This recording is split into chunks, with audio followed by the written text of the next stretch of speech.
Hello বন্ধুরা, তোমরা সবাই কেমন আছো? আশা করি তোমরা খুব ভালো আছো, তোমার ফ্যামিলি মেম্বাররা সবাই ভালো আছে। এবং আমাদের মোদিজি, আমাদের প্রাইম মিনিস্টার মিস্টার নরেন্দ্র মোদিজি যে আমাদের 21 দিনের 3 সপ্তাহের যে লকডাউনের অ্যানাউন্সমেন্ট করেছেন, সেটা নিশ্চয়ই আমরা সবাই পালন করব। এবং এটা শুধুমাত্র যে মোদিজি অ্যানাউন্স করেছেন বলে সেটা সেই জন্য পালন করতে হবে সেরকম না। আমাদের কিন্তু নিজেদেরকে রক্ষা করার জন্য, নিজের ফ্যামিলিকে রক্ষা করার জন্য কিন্তু আমাদের ঘরের ভেতরে থাকতে হবে। আজকে আমি যে জিনিসটা নিয়ে কথা বলবো সেটা হচ্ছে নোজ মাস্ক নিয়ে। অ্যাকচুয়ালি এর আগে আমি একটা করোনা ভাইরাস নিয়ে ভিডিও বানিয়েছিলাম, ডিটেলে পুরো এক্সপ্লেন করে বলেছিলাম যে করোনা ভাইরাস কী এবং কি করে আপনি তার হাত থেকে বাঁচতে পারবেন। এখন হুয়ের একটা নতুন রিপোর্ট এসছে, আপনাকে দেখিয়ে দিচ্ছি সাইডে। হুয়ের রিপোর্ট অনুযায়ী দেখা যাচ্ছে যে কোন কোন জিনিসের মধ্যে করোনা ভাইরাস কতক্ষণ জীবিত থাকতে পারে।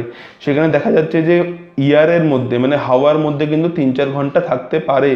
তার মানে কি, ধরুন একটা জায়গায় কেউ হাঁচি দিয়েছে এবং সেই জায়গাটায় কিন্তু করোনা ভাইরাস আশেপাশে উড়ছে, হাওয়ার মধ্যে আছে, এবং আপনি যদি 3-4 ঘন্টার মধ্যে ওই জায়গাটা দিয়ে পাস করেন তাহলে কিন্তু আপনার নিঃশ্বাসের সঙ্গে আপনার করোনা ভাইরাস আপনার শরীরে যেতে পারে এবং আপনাকে আক্রান্ত করতে পারে।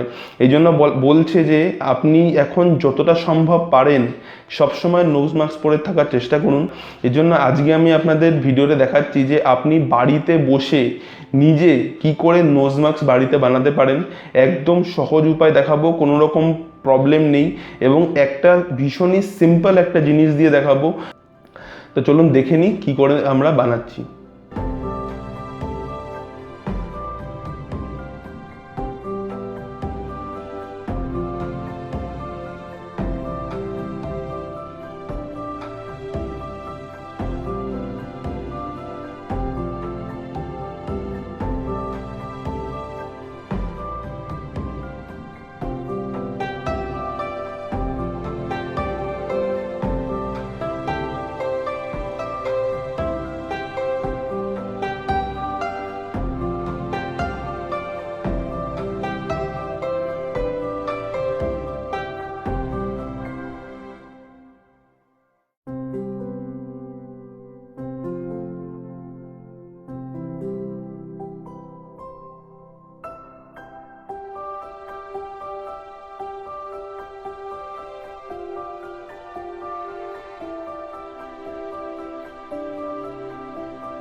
তো দেখলেন বন্ধুরা যে আমরা কি করে কত সহজে আমরা একটা কাপড়ের ব্যাগ দিয়ে আমরা নোজ মাস্কটা বানালাম, এবং এটাকে আপনি ইউজ করুন বাড়িতে, নিজেরা বাড়িতে বানিয়ে নিন, নিজেরা বাড়িতে বানিয়ে ওটা ইউজ করুন।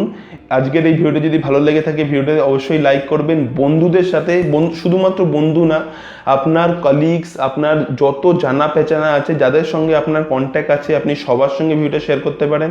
কারণ ভিডিওটা শেয়ার করলে সবাই উপকৃত হবে এবং আমরা হয়তো এই করোনা ভাইরাসের আক্রান্তের হাত থেকে বাঁচতে পারবো। টেনশন নেবেন না, সুস্থ থাকুন, ঘরের ভেতরে থাকুন। আশা করি আমরা এই মহামারীর আক্রান্তের হাত থেকেও নিজের দেশকে এবং নিজেকে বাঁচিয়ে নিতে পারবো। আজকের মতো এতটাই, আবার দেখা হবে একটা নতুন ভিডিওতে। Till then, good bye.